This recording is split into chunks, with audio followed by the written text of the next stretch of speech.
Yes, good evening and welcome to the seventh. No, it's the eighth. It is the eighth, isn't it? Of our Thursday evening online classes looking at the book of the prophet Isaiah. Very long book, as we've said. This is really only an overview, and pretty much every week I come to the end of our sessions and I think, I wish we'd had time to do this, to do that. But hopefully, we're getting at least a sense of the message of this remarkable book. And we're wanting to do this, of course, so that we can not simply know about Isaiah and his work and the message, but we can understand the heart of God. So this is the outline that we've been working through, and here we are in week 8.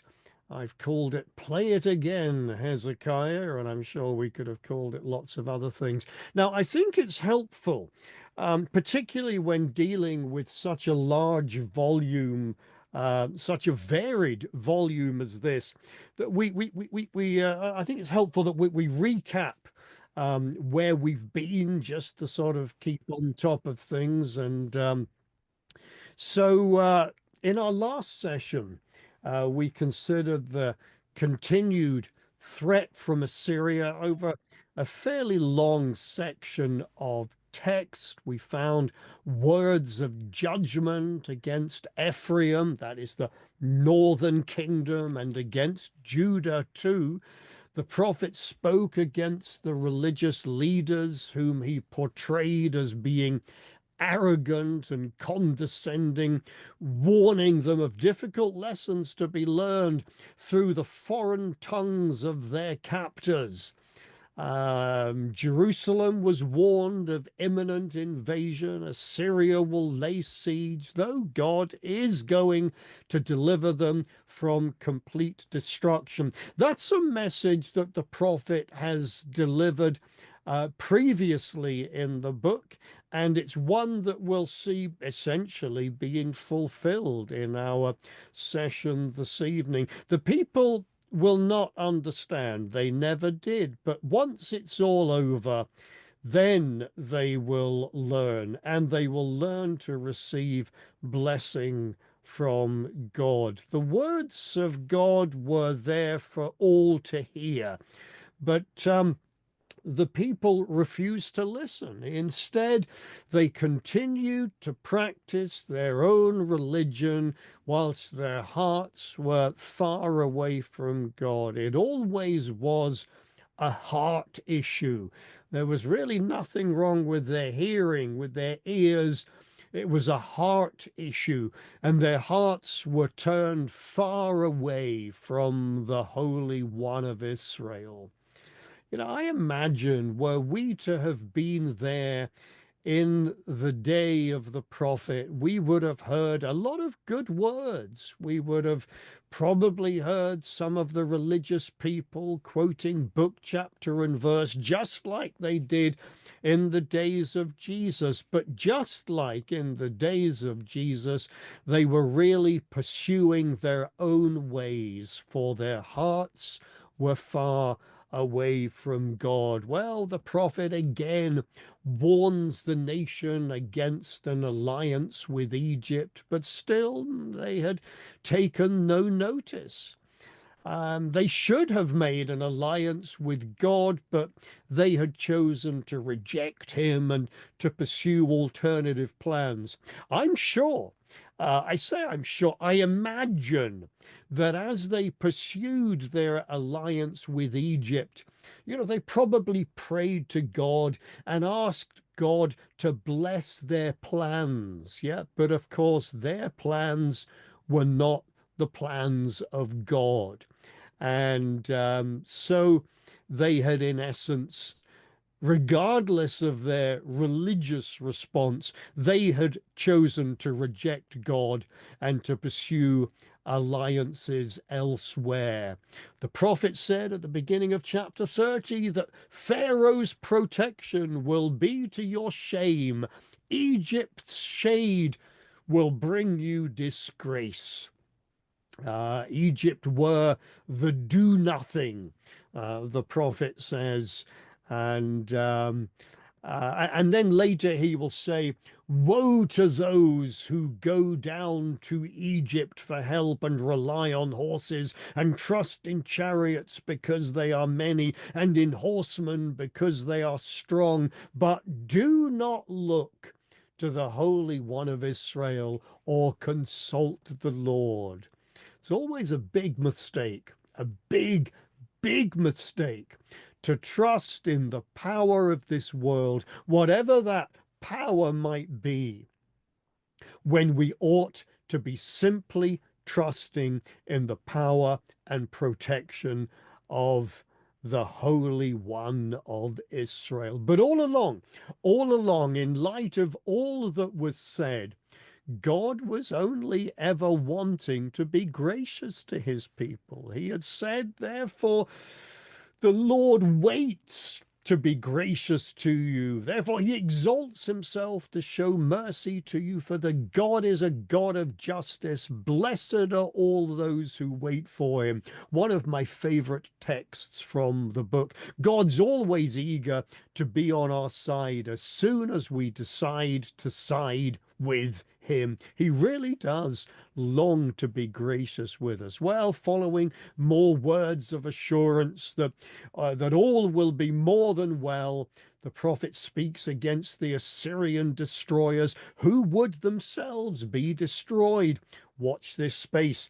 Listen to what will happen this evening. But first of all, the kingdom of Judah, all that was left of the nation of Israel. First, they had much to endure. Who can escape this fire from on high?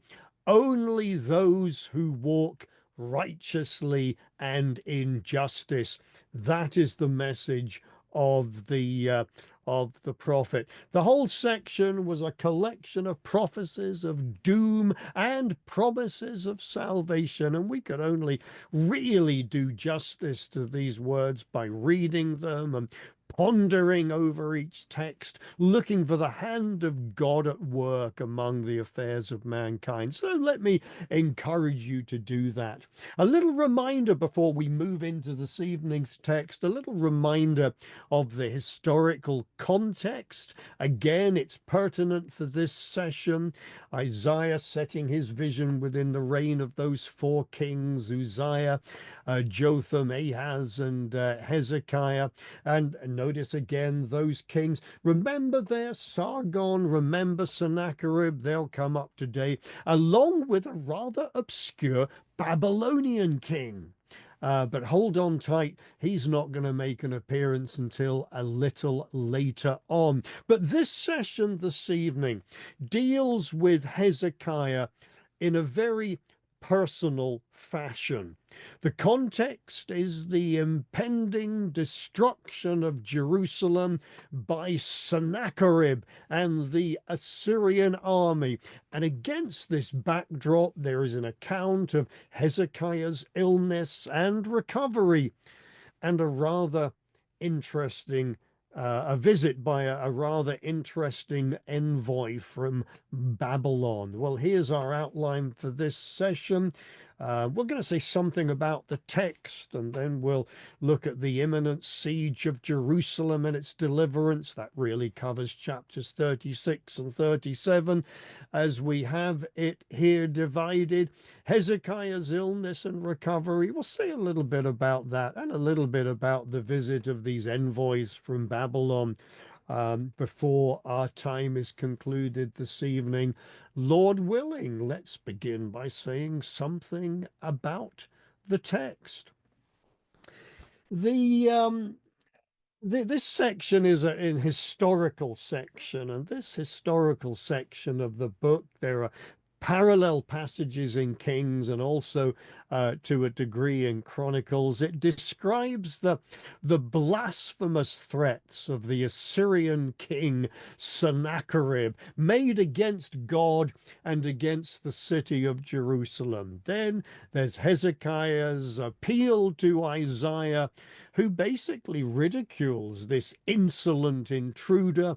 And then we'll read of the rapid retreat and death of the blasphemous Assyrian king. In fact, it can well be argued this is one of the most exciting episodes in the story of God, a part of which has indeed been graphically illustrated for us. But more about that a little later. The text here in Isaiah chapter 36, 37, 38, 39 is almost identical to that of 2 Kings chapter 18, verse 17, through to chapter 20 and verse 19. So you can look at that and make comparisons at some point. As to which was written first, well, we can only speculate, and of course, many have done that. There are significant differences. For example, the account of Hezekiah's apology and his paying of tribute to Sennacherib are recorded in 2 Kings 18, not in Isaiah 36. And the inclusion of Hezekiah's psalm in Isaiah 38 is not to be found in the book of 2 Kings. Fear not concerning all of that. We're going to stick with the words of the prophet Isaiah. Of course we are. We should already have come to expect that not everything in this book is necessarily going to fit into some kind of chronological order. That's just not how the book was written. The likely sequence here is that chapter 38, the illness and recovery of Hezekiah, and chapter 39, the visit of the envoys from Babylon, probably come before chapters 36 and 37, recording the imminent siege of Jerusalem and its deliverance. So those first two chapters set the scene that is about to unfold and lay the emphasis on the deliverance of God, while the latter two chapters, 38 and 39, give us some insight into the person of Hezekiah, his relationship with God, and lay something of a foundation for what was yet to come in future years. But in keeping with the integrity of the text, we're going to deal with them in the order in which they appear. So that was a little bit about the text. Let's pick up then at the beginning of chapter 36, and we're going to read quite a bit of the text, particularly from chapters 36 and 37, and we'll see what time we have as we move on here throughout the evening. So he begins by saying, in the 14th year of King Hezekiah, Sennacherib, king of Assyria, came up against all the fortified cities of Judah and took them.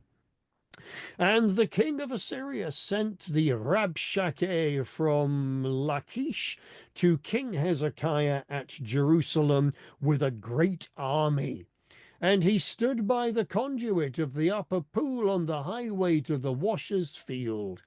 And there came out to him Eliakim, the son of Hilkiah, who was over the household, and Shebna, the secretary, and Joah, the son of Asaph, the recorder. Well, there we go. In the 14th year of King Hezekiah. So this is most likely to be 701 BC, 701 BC. And this would well correlate with the Assyrian records too. That's all we're going to say about that. Sennacherib, king of Assyria.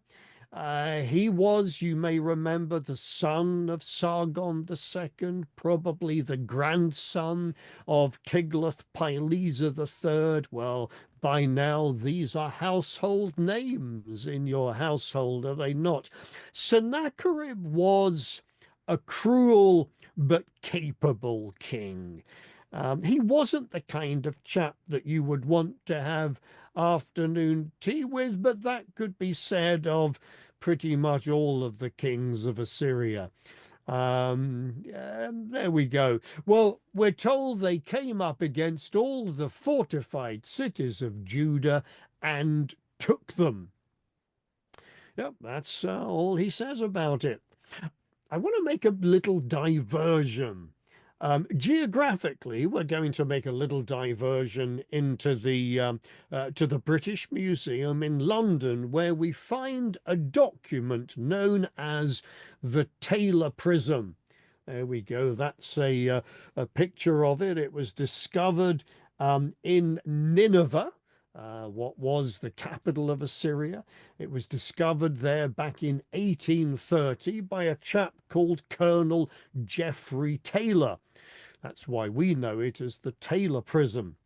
It records the first 8 military campaigns of Sennacherib of Assyria, and during his third campaign, he attacked Judah, and he was making his way towards the capital city, Jerusalem.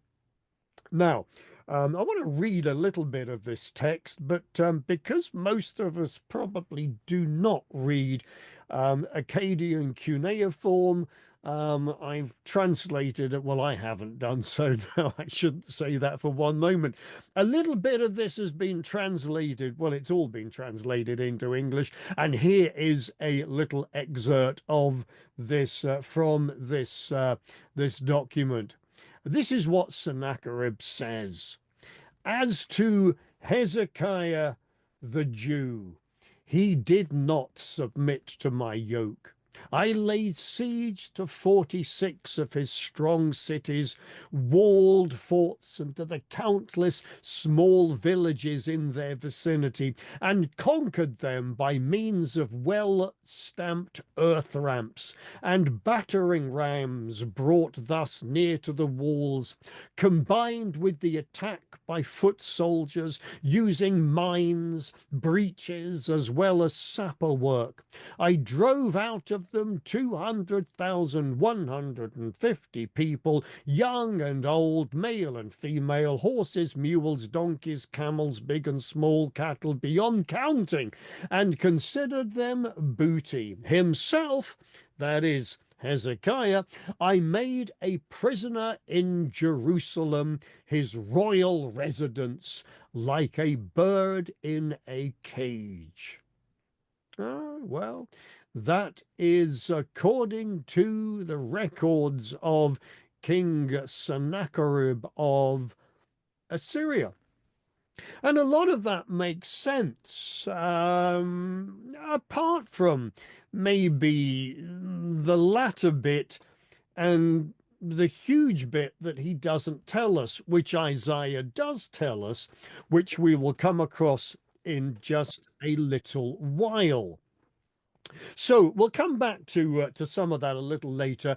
But Isaiah goes on to say, having said what he has said concerning Sennacherib coming up against the fortified cities of Judah, that he has clarified himself. He goes on to say that the king of Assyria sent the Rabshakeh, and he was basically the field commander.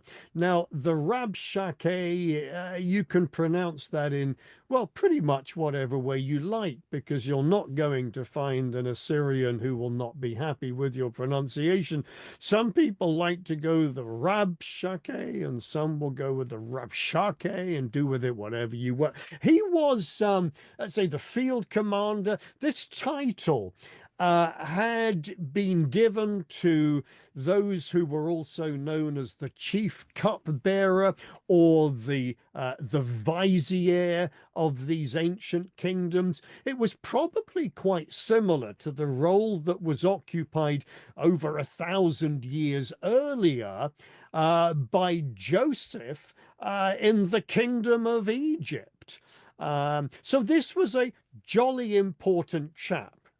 And he is being sent by Sennacherib, and he's being sent there from Lachish to King Hezekiah at Jerusalem with a great army.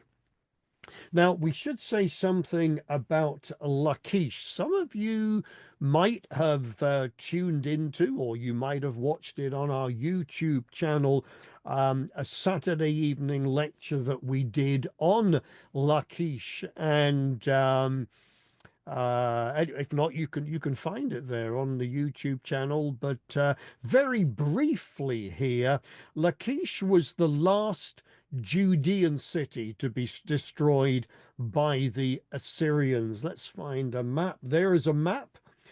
You can see there Judah, you can see Jerusalem, you can see the Assyrians there attacking from the north. There's Nineveh up there in the top right corner of the map. And notice there Lachish. And that was, as we've said, the last Judean city to be destroyed by the Assyrians. And I think we've got one more. There we go. This actually is an unofficial copy of Sennacherib's hit list. And you can see there Jerusalem would certainly have been at the top of the list. That's what he really wanted to destroy. Second to Jerusalem was Lachish, seemingly the second most important city in Judah at that time. And so he's destroyed lots of other fortified cities. He is going to destroy the city of Lachish, but he won't destroy Jerusalem. That's why on his own records, the best he can say is that he shut up King Hezekiah as a bird in a cage there in the city of Jerusalem. That was never his intention. His intention would have been to have destroyed Jerusalem along with its king, but he wasn't able to do that. And he wasn't able to do that quite simply because God wouldn't let him do that.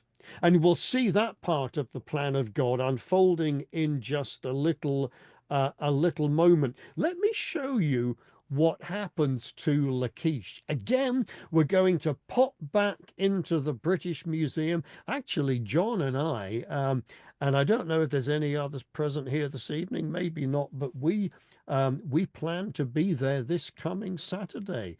And we're going to be looking at such splendid artifacts as this. Some of you may recognize this as being part of one of the wall panels that was excavated by Sir Austin Henry Layard from Sennacherib's palace in Nineveh. And here you can see there some of the Assyrian archers. You can see some of those well-stamped earth ramps that he mentioned on that cylinder that we saw just a few moments ago. You can also see some rather gruesome things. We won't look at this in great detail. We'll just still have a look at some of the Judahites. These are some of the men of Judah defending the city. And they are shooting arrows and flaming arrows, and they're throwing down bits of masonry upon the Assyrian troops. But there are some of the Assyrian troops there in their battering rams. Again, Sennacherib made mention of those. So like I say, we have an illustration of some of that of which the prophet Isaiah is speaking this evening. Some illustrations there for us, courtesy of this chap here sitting upon the throne. You might want to notice his face, which of course has been defaced and was very likely defaced by Babylonian invaders who would later, of course, destroy Nineveh. That's the kind of thing that they would have done. We know that Sennacherib, as you can very plainly read in the inscription to the top left. First of all, you'll see the name there of Sennacherib, and the bottom left of that inscription, you can read clearly, of course, that it says Lachish. Take my word for it. Okay, so there he is. And one thing that we should bear in mind, these panels, firstly, they were the first specific archaeological evidence of a specific biblical event. So that's one thing to bear in mind. The other thing is this: Sennacherib would have much preferred to have wall panels showing the siege of Jerusalem and the fall of Jerusalem in his palace, in what was a very significant room within his palace there in the city of Nineveh in Assyria. But he didn't. This does not show Jerusalem, it shows Lachish. And the reason that it doesn't show Jerusalem is because God intervened, because God preserved this remnant in Jerusalem. Do you remember earlier on in the book, the prophet Isaiah had spoken of the flood waters coming up to the neck? And it's then that God intervened, for this was Emmanuel's land. This was the land in which God dwelt.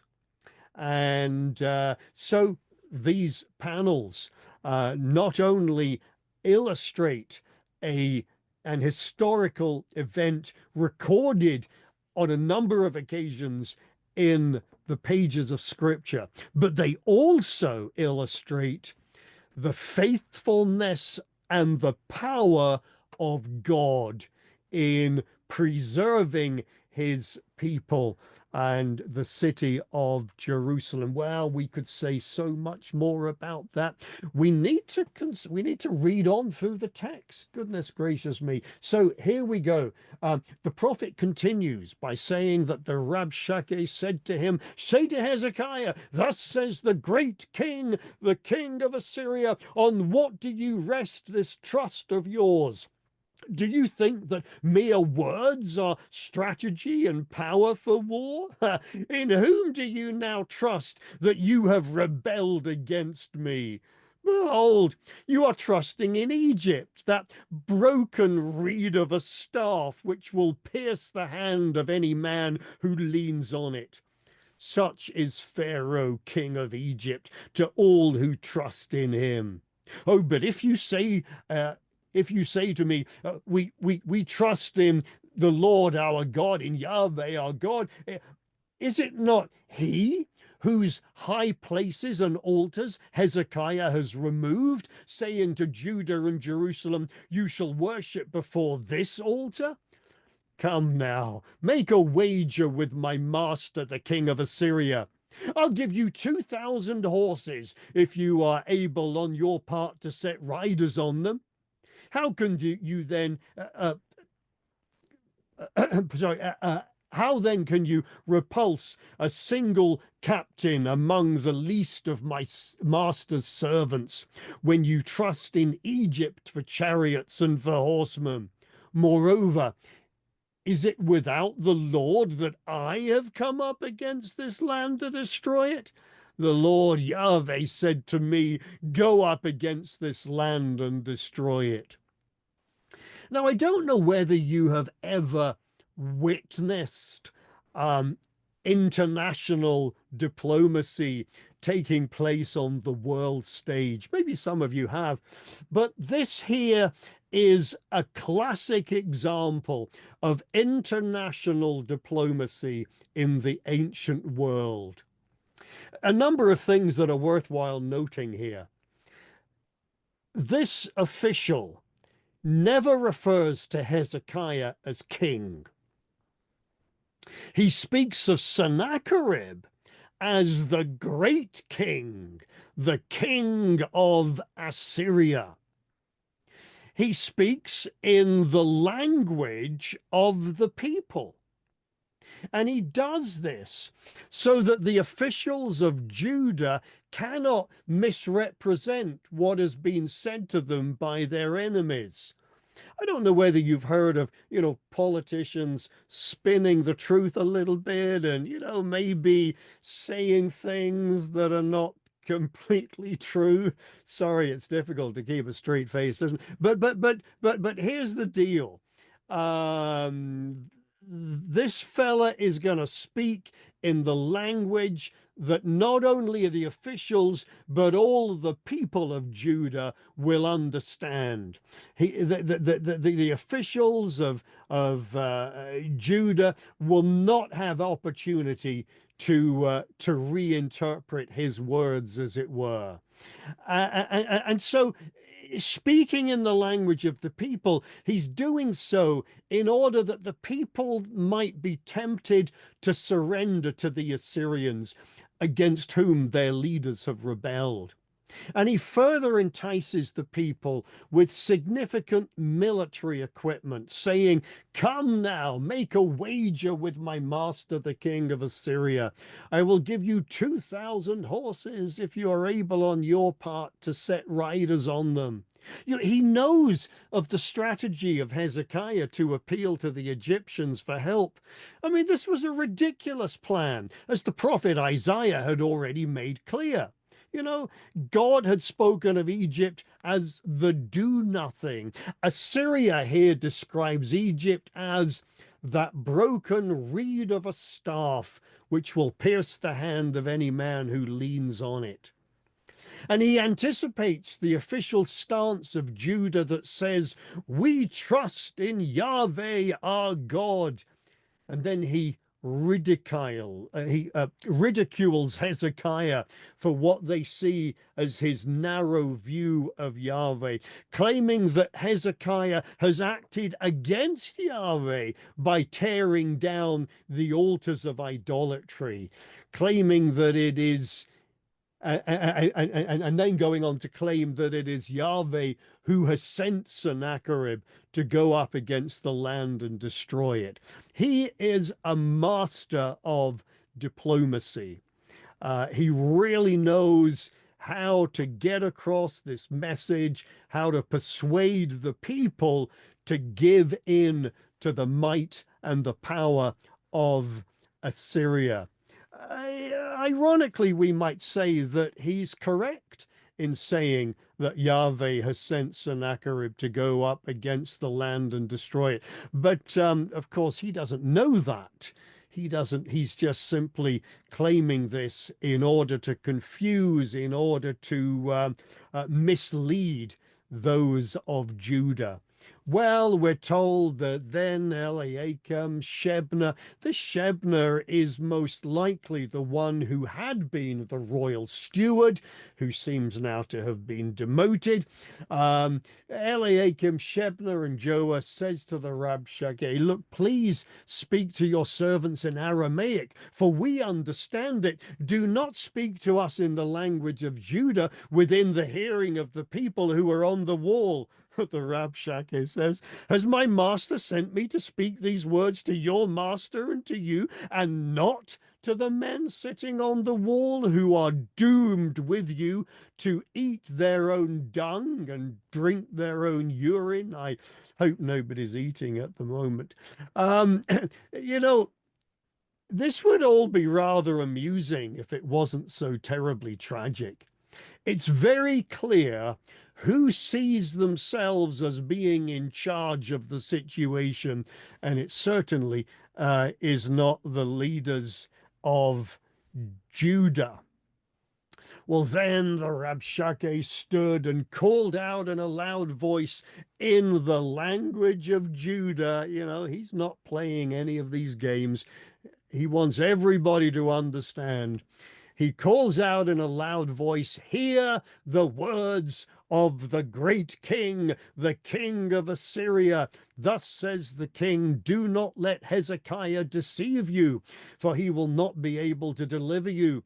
Do not let Hezekiah make you trust in the Lord by saying, the Lord will surely deliver us.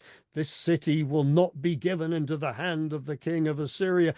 Don't listen to Hezekiah. For thus says the king of Assyria, make your peace and come out to me.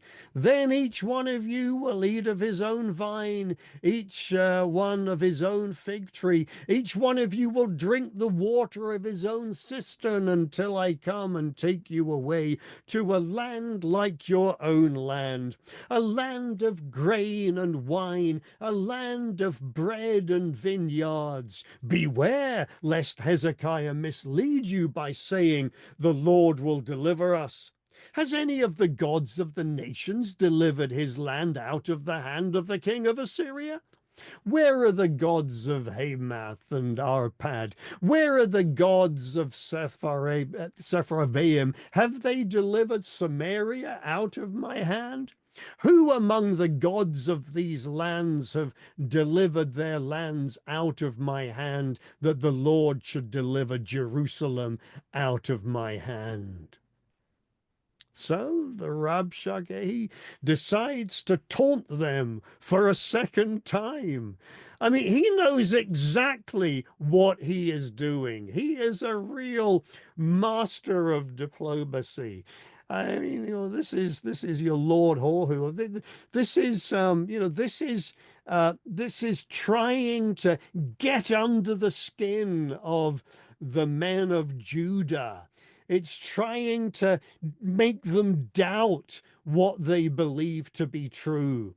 I mean, this is just he really is a master diplomat. The simple message, is this: don't be fooled by Hezekiah. Trust me, the great king. Don't trust in Yahweh. He won't save you. I mean, none of the gods of the other nations have saved them. So here's your choice. Make peace with me and eat of your own vine and your own fig tree and drink the water of your cistern. I love it where he said there, I'll take you away to a land like your own land. What an absolute lot of nonsense. The land of Assyria was nothing like the land of Judah, but, they hadn't seen the color supplements or the tourist, videos. They didn't know, did they? He was just trying to persuade them. So that's their choice. Eat of your own vine, your own fig tree, drink the water of your own cistern, or resist and eat your own dung and drink your own urine. I mean, what a choice, This must have been immensely painful. I mean, an immensely difficult dilemma for the men of Judah. Surely many must have thought that it was best to side with the great power of Assyria. Maybe he was right. Maybe Hezekiah was wrong. Maybe, but they were silent. And they answered him not a word, for the king's command was, do not answer him.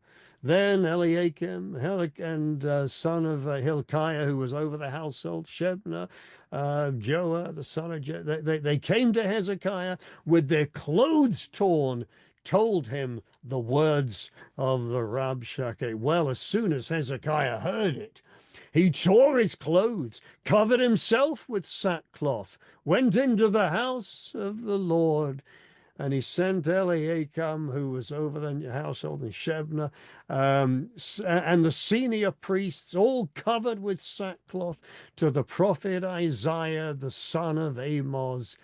They said to him, thus says Hezekiah, this day is a day of distress, of rebuke and of disgrace.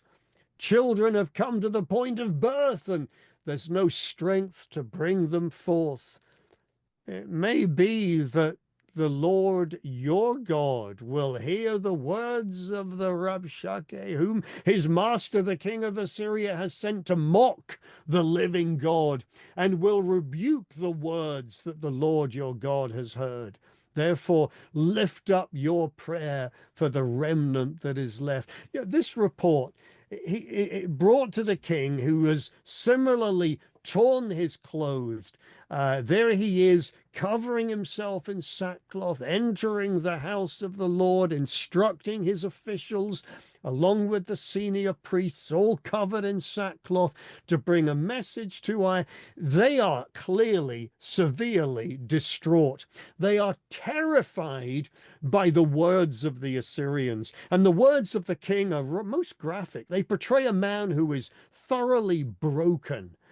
It may be that the Lord your God will hear the words that have been spoken against him. It doesn't sound as if Hezekiah is yet persuaded that God can take care of this. Maybe he's still hopeful that he will, but surely if anybody has the ear of God, it must be the prophet Isaiah, whom you may recall has been in such close association with the royal family all these years.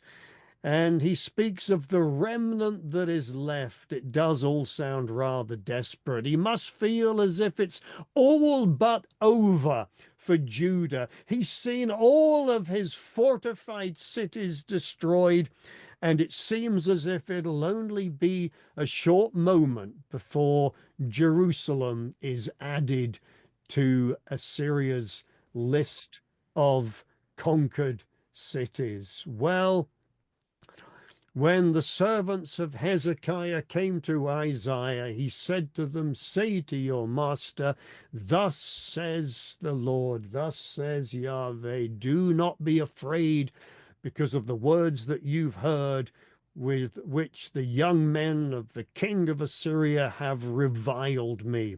And notice in all of this that the concern is really not for the well-being or the welfare of those of Judah. The concern is for the name of Yahweh. His name has been reviled. He has been severely insulted. And so God's going to put a spirit in him so that he will hear a rumor and return to his own land. He'll make him fall by the sword in his own land. So the simple message to Hezekiah, just like the message to Ahaz all those years ago when he feared those two kings from the north, take it easy. If only Hezekiah had listened to God all along, if only we would simply listen to God. Oh, may he open our ears that we might simply take him at his word and never doubt.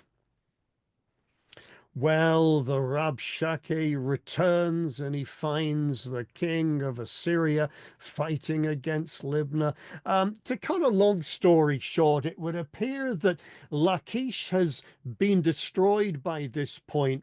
Sennacherib, king of Assyria, he's now turning his attention to those with whom Hezekiah was seeking an alliance. He mentions there Tirhakah, king of Cush. Now, there is a degree of ambiguity concerning chronology. We're not going to even begin to enter into that here. But this seems likely to be the one that was earlier described by Sennacherib, or at least by his official, as that broken reed of a staff. Here is Tirhakah. Here is his picture. Not the ram, but the chap standing underneath his chin, if you like.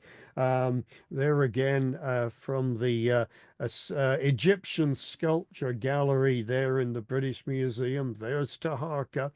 And The message sent by the king of Assyria to Hezekiah is essentially a repeat of what's been said before. And there's a certain irony there at the end. He says, where is the king of Hamath? Where's the king of Arpad? Where's the king of Sepharvaim?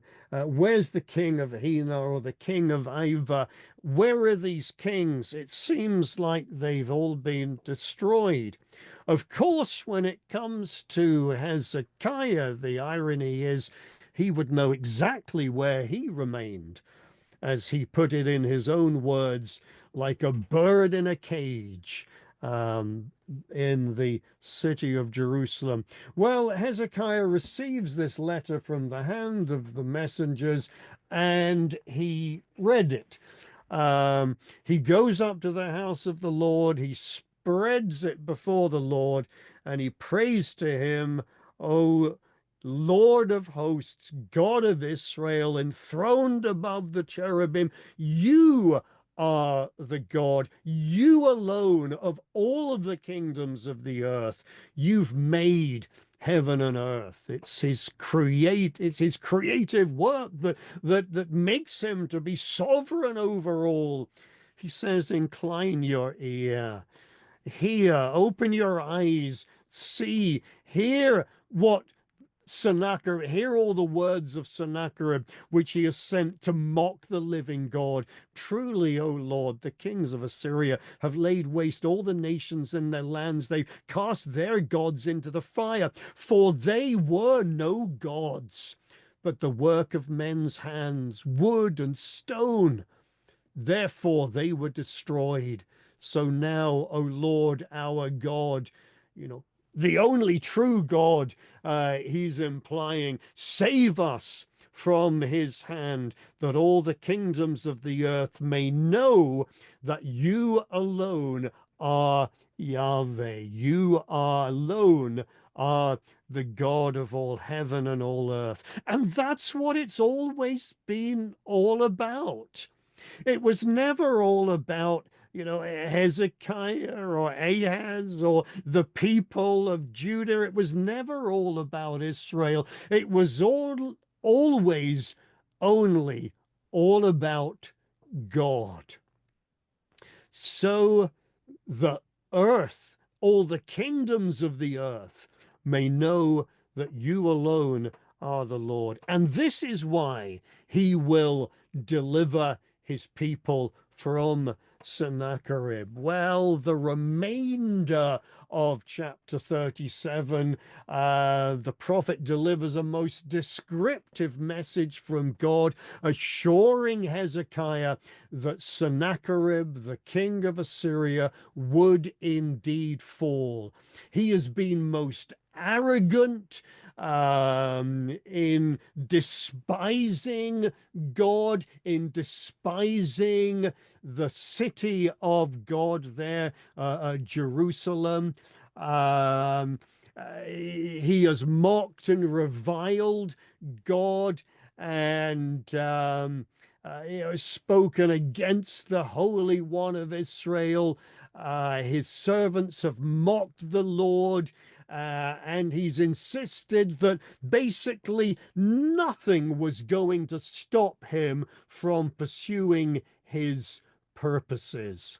And then, if you read about halfway through that section there, I don't know what verse it is, 20 something or other, he says, "Have you not heard that I determined it long ago?" This is Yahweh, this is God speaking. "Haven't you heard that I determined it long ago? I planned from days of old what now I bring to pass, that you should make fortified cities crash into heaps of ruins, while their inhabitants, shorn of strength, are dismayed and confounded, and have become like plants of the field, like tender grass, like grass on the housetops, blighted before it is grown." Yeah, this is what God had determined from days of old. He says, "I know you're sitting down and you're going out and coming in and you're raging against me." All of this has been in the mind of God. Nothing that has happened without it being in the mind of God. Then he'll go on to say, because you have raged against me, and your complacency has come to my ears, I will put my hook in your nose and my bit in your mouth, and I will turn you back on the way by which you came. Here is a picture of Sennacherib and of the Assyrians themselves being dragged away as they had dragged away so many of so many nations into captivity, including, of course, many of those of the land of Judah. Well, to cut a long story short, Hezekiah settles the heart of, Isaiah settles the heart of Hezekiah and assures him everything's going to be fine, everything's going to be okay. Just keep trusting in God. And then, in conclusion, the angel of the Lord went out and struck down 185,000 in the camp of the Assyrians. And when the people arose early in the morning, behold, these were all dead bodies. The old authorized version has, they were dead corpses, not that we know of any other kind. 185,000 of them is an awful lot. One day, and I suggested this to an archaeologist there at Tel Lachish a number of years ago. I said, one day they're going to find the remains of these 185,000. He didn't think so, but he didn't believe in the God of Israel. But I know somewhere they've got to be there. And wouldn't that be marvelous if they one of these days uncovered? Well, needless to say, Sennacherib was not terribly impressed by all of this. He departed and returned home and lived at Nineveh. And that's why. That's why the panels on his palace record the fall of Lachish, not that of Jerusalem. And bear in mind, if ever you see those wall panels and you see those Assyrian soldiers, surely they must have been among the 185,000 whom the Lord struck down in one night. Well, as for Sennacherib, the end of chapter 37 tells us that as he was worshipping in the house of Nisroch, his god, Adramelech and Sharezer, his sons, struck him down with the sword. And after they escaped into the land of Ararat, Esarhaddon, his son, reigned in his place. You know what? Everything happened just as God said it was going to happen. Yeah, I know. No surprises, no surprises. But nevertheless, Isaiah was, of course, correct, for he spoke from the mouth of God. Well, I don't know what's happened to the time. My clock is running a little fast here tonight. So very briefly, oh, I'd forgotten I'd put that text up there. There we go. We just worked our way through that just a moment ago. So very briefly, looking at the final couple of chapters here, well, we're told this chapter here records that probably preceding chronologically what it is that we've already seen this evening. A little insight into the character of Hezekiah. He became sick. He almost died, and Isaiah says, "You better set your house in order, for you will die, you shall not recover. Well, Hezekiah wasn't terribly impressed by this, turned his face to the wall, prayed to the Lord, said, please remember how I've walked before you in faithfulness and with a whole heart done what is good in your sight. And Hezekiah wept bitterly. Well, he hadn't been a bad king. I mean, he'd not been altogether righteous, but he'd done a pretty decent job. So the word of the Lord comes to Isaiah, says, the God of David your father. This is what the Lord says. The God of David your father. I've heard your prayer. I've seen your tears. Behold, I will add 15 years to your life. I'll deliver you and the city out of the hand of the king of Assyria, and will defend the city. Well, we've already seen that.